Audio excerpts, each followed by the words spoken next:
Fala galera, bom dia, boa tarde, boa noite, boa madrugada. Meu nome é Sidney Martins, professor de língua portuguesa aqui do LAC Concursos, o maior site de videoaulas do Brasil, quiçá das Américas. Então, vamos parar de enrolação, venha comigo e vamos direto ao ponto.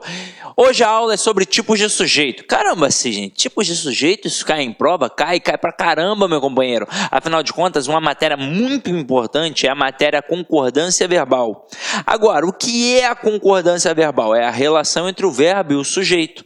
E, na verdade, não é entre o verbo e o sujeito todo, é entre o verbo e o núcleo do sujeito.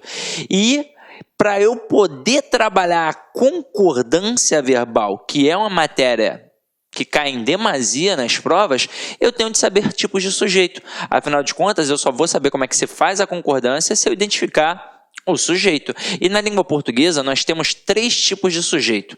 Nós temos o sujeito determinado, o indeterminado e a oração sem sujeito. Caramba, Sidney, mas por que eu lembro de um montão na época da escola? Você lembra de um montão porque eles se ramificam. Mas se a gente entender o conceito principal de cada um, aí, meu parceiro, eu vou tirar de letra. Então, o que a gente vai fazer agora? A gente vai estudar um por um e todas as suas peculiaridades. Então, vem aqui comigo e vamos lá, ó. Primeiro, sujeito determinado. É aquele que aparece explícito ou implícito na frase.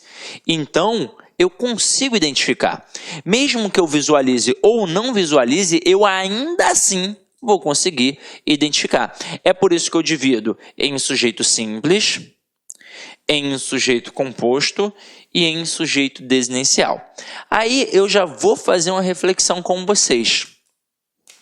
Esse desinencial, ele não existe na NGB, mas ele não pode ser ignorado, porque ele aparece na tradição das provas e ele também aparece na gramática do Celso Cunha.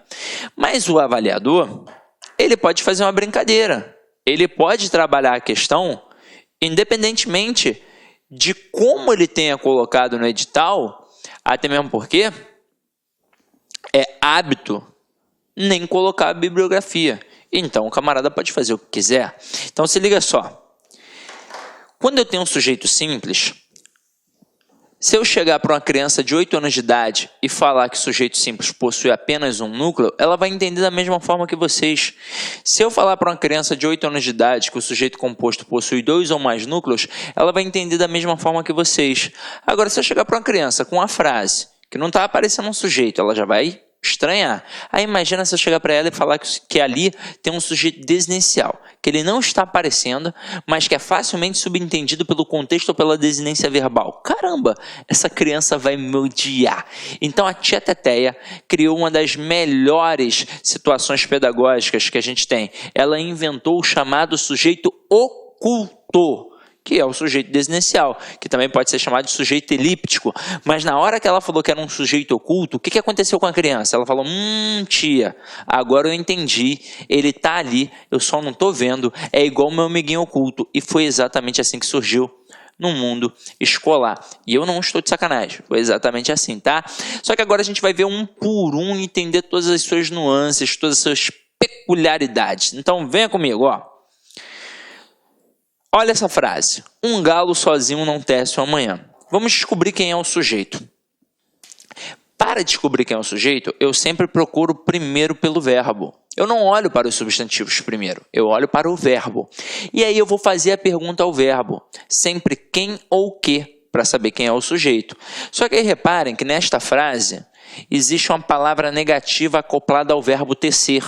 Então, a palavra também vai entrar na pergunta. Então, quem ou que não tece o amanhã? Aí a resposta, um galo sozinho. Tudo isso é o meu sujeito. Agora, quem sempre vai ser o núcleo do sujeito? O substantivo sem a preposição. Então, o núcleo é a palavra galo. E quem verdadeiramente concorda com o verbo? É o núcleo do sujeito.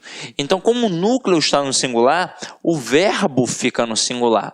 Até aí, tudo bem? Agora, ao colocar Pedro e Bino consertaram um caminhão, eu vou procurar o verbo. E aí eu vou perguntar a ele quem é o sujeito.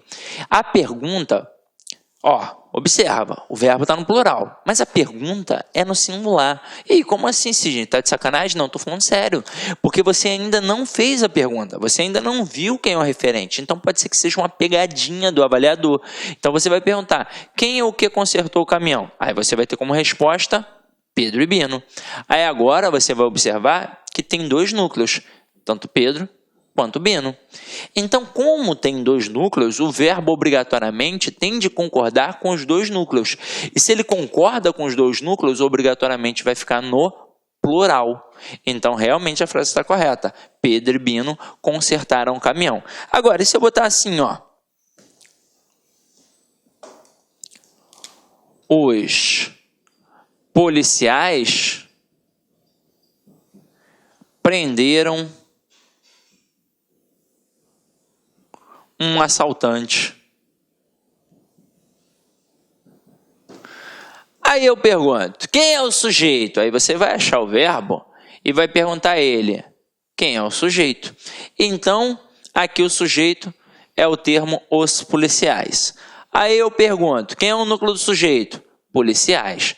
Aí agora, sujeito simples ou composto? Simples, sem sombra de dúvida. Ah, Sidney, mas não tem uma porrada de policial? Tem, mas quando eu falo que o sujeito é simples porque possui apenas um núcleo, é porque possui apenas uma palavra como núcleo. Não importa se está no singular ou no plural. Isso não influencia na classificação do sujeito, isso influencia na concordância verbal, porque se o núcleo do sujeito está no singular, o verbo fica no singular. Se o núcleo do sujeito está no plural, o verbo fica no plural. Tranquilo? Então vamos lá, aqui sujeito simples e foi. Agora olha o próximo, que interessante. Sujeito desinencial. Olha a frase. É nesta sala escura e fria, né? Não, perdão, é nesta sala retirada e escura que vamos introduzir o leitor. Quem é que vai introduzir o leitor? Nós. Então, eu consegui descobrir pela desinência número pessoal. Então, nada mais justo que chamar de sujeito desinencial. Agora, nada impede o avaliador de, na sua prova, trabalhar ou a visão escolar ou a visão da NGB. Quando ele trabalha a visão da NGB, ele não tem como trabalhar o sujeito desinencial. Ele vai trabalhar apenas o simples e o composto. Detalhe, não é a visão apenas da NGB, é a visão de alguns gramáticos, como por exemplo o Segala, ele tem a visão da NGB. Mas outros autores já têm uma visão mais escolar, como por exemplo Celso Cunha. Mas tendo em vista que o cara pode fazer o que ele quiser, e ele realmente pode fazer o que ele quiser, ele pode, quer saber, hoje eu vou trabalhar só a NGB. Hoje eu vou trabalhar a visão do Celso Cunha. Aí você vai olhar e, caramba, o que eu faço? Você tem de ser esperto e olhar para a questão e identificar a intenção deste avaliador, caso ele queira trabalhar em cima disso daqui. Porque se ele quiser trabalhar em cima da NGB, ele vai botar assim, ó, na oração que foi citada, nós temos que tipo de sujeito? Aí ele vai botar letra A, simples. Letra B, composto. Letra C, oração sem sujeito. E letra D, indeterminado. Então vamos lá. Primeiro de tudo, quando está lá no edital, concordância verbal, isso já mostra que o cara pode cobrar tipos de sujeito. Ele pode cobrar. Ele pode cobrar. E se ele quiser, ele vai cobrar. Agora, como ele vai cobrar? Meu irmão, ele pode cobrar de diversas formas. Se ele for trabalhar com isso daqui e quiser fazer uma pegadinha, ele vai fazer. Mas e aí, tá errado, não sei o quê. Meu irmão, tem que estar preparado para tudo. Então, se ele bota isso daqui, a resposta é sujeito simples. Veja que ele não colocou o sujeito oculto, ele não colocou o sujeito desinencial. Ele está mostrando que nessa questão ele quis trabalhar de acordo com a visão da NGB. O que é NGB? É a norma gramatical brasileira. E na norma gramatical brasileira, quando se fala de sujeito determinado, só tem o simples e o composto. E na hora que você identifica o nós, quantas palavras tem aqui? Uma. Então, sujeito simples. Agora, E se o avaliador na sua prova quiser trabalhar a visão escolar, a visão, por exemplo, do Celso Cunha, a tradição escolar, ele vai tirar esse simples aqui e vai colocar oculto ou desinencial e vai ser a sua resposta. Agora, o que ele não poderia fazer? Colocar os dois.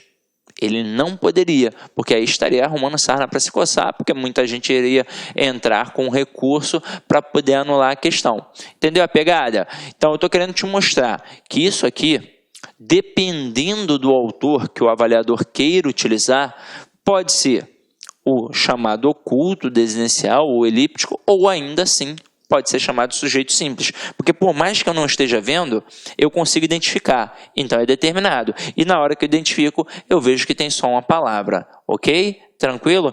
E na minha prova, Sidney, como é que vai fazer? Eu quero saber na minha prova. Na sua prova pode ser qualquer um dos dois.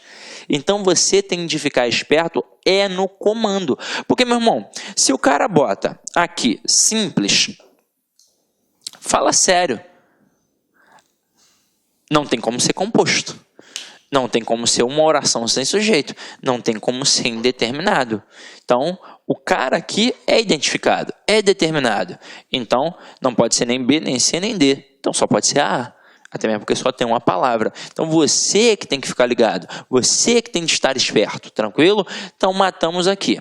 Agora, vamos para o sujeito indeterminado. Esse é mais sinistro. Então, vamos lá. Sujeito indeterminado é aquele que, embora existindo, não se pode determinar nem pelo contexto, nem pela determinação do verbo. Na língua portuguesa, há 3 maneiras diferentes de indeterminar o sujeito de uma oração. Agora é o seguinte. Eu vou falar o seguinte. Às vezes, eu não consigo identificar realmente. Mas tem situações em que eu não quero identificar. Este sujeito indeterminado, ele tem serventia no dia a dia, tem funcionalidade, ele serve para evitar problemas. Imagina você, mulher que está em casa. Se eu chegar para você, imagina que aqui é uma sala, né, um curso. Aí eu falo para você que a menina que está do lado aí falou muito mal de você ontem aqui no curso. Caramba, naturalmente, na hora, você vai ficar bolada. E aí você vai querer tirar o quê? Uma satisfação. Que história é essa, fulana? Tá falando mal de mim aqui, não sei o quê, papapá. E aí, a outra menina, também não vai te dar mole, né? E que história é essa? Tá maluca? Quem foi que te falou isso? Aí você vai falar, foi o Sidney. E aí ferrou, né? Porque arrumar problema com uma mulher já é algo perigoso, imagina arrumar com 2. Para evitar este problema, o que eu faria? Eu utilizaria o verbo na terceira pessoa do plural. Eu chegaria para você e falaria assim, aí, fulana, bem falaram mal de você ontem aqui no curso.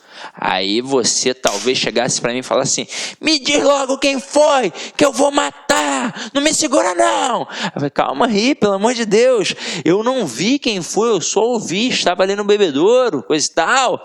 Aí beleza, aí se liga, se um dia você descobrir, por exemplo, que foi a Maria vai poder tirar satisfação comigo? Não, hipótese alguma. Eu em nenhum momento disse o nome da Maria. Detalhe, concorda comigo que pode sim, dentro daquela sala, dentro daquele curso, ter sido só a Maria? Pode. Mas pode ter sido todo mundo da sala? Pode ter sido todo mundo do curso? Claro que pode. Eu não determinei, é indeterminado, não tem como saber. Então, toda vez que eu utilizo o verbo na terceira pessoa do plural sem o referente, eu tenho um sujeito indeterminado. Aí você vai falar assim para mim, Sidney, mas eu confundo o sujeito indeterminado com um sujeito oculto. Eu falo, por quê? Aí você vai dizer, da mesma forma que lá na outra frase eu identifiquei o nós, nessa daí eu também identifico o eles. Beleza, vamos lá. Então você identificou eles. Aí pensa comigo, quem são esses eles ali? É o Guinho, o Zezinho ou é a torcida toda do Flamengo? Eu não sei. Não sei. Não tem como determinar. Não tem como identificar. Eu não sei. Se são 2 pessoas, se são 1 milhão de pessoas, eu não sei. Agora, quando eu digo que eu identifiquei o nós, pelo menos um camarada está identificado. Quem? Eu. Então, por isso lá é determinado. Por isso lá eu consigo dizer que está ali, que eu sei quem é. Agora, aqui, não. Agora, outra coisa seria eu escrever. Eles falaram mal do governo.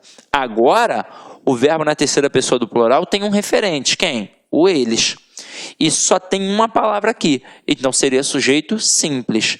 Agora, se o verbo realmente estiver sem o referente, na terceira pessoa do plural, ele sempre vai caracterizar um sujeito indeterminado. Falaram, cantaram, cantam, dizem e por aí vai. Ok? Beleza? Então, vamos para a segunda situação.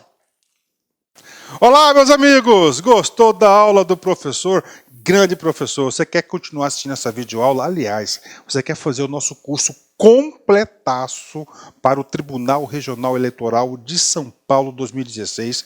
Acesse nosso site lá Concursos, que lá nós temos um grande curso. Não é apenas um curso, é um grande projeto pedagógico. Você pode ter certeza. Lá você tem o estudo em regime de metas, você tem um personal coach, você vai ter um treinador pessoal de concursos. Você pode ter certeza, meus amigos, se você cumprir as orientações pedagógicas do site, cumprir as suas metas de estudos, eu tenho certeza absoluta que lá no dia da prova você vai fazer uma excelente prova e você não vai tirar o lacre da cabeça, pode ter certeza disso. Tá certo, meus amigos? Espero vocês. Nosso curso custa apenas 10 mensalidades de R$25, o melhor custo-benefício da internet. Pode procurar, sem medo de ser feliz, matricular no nosso grande curso, tá certo? Meus amigos, outra coisa, gostou desse material de apoio, dessa aula? Você quer o material de apoio, quer o PDF? Vai lá, acesse nosso site, clique lá em documentos, você pode fazer o download gratuitamente dessa videoaula, tá certo?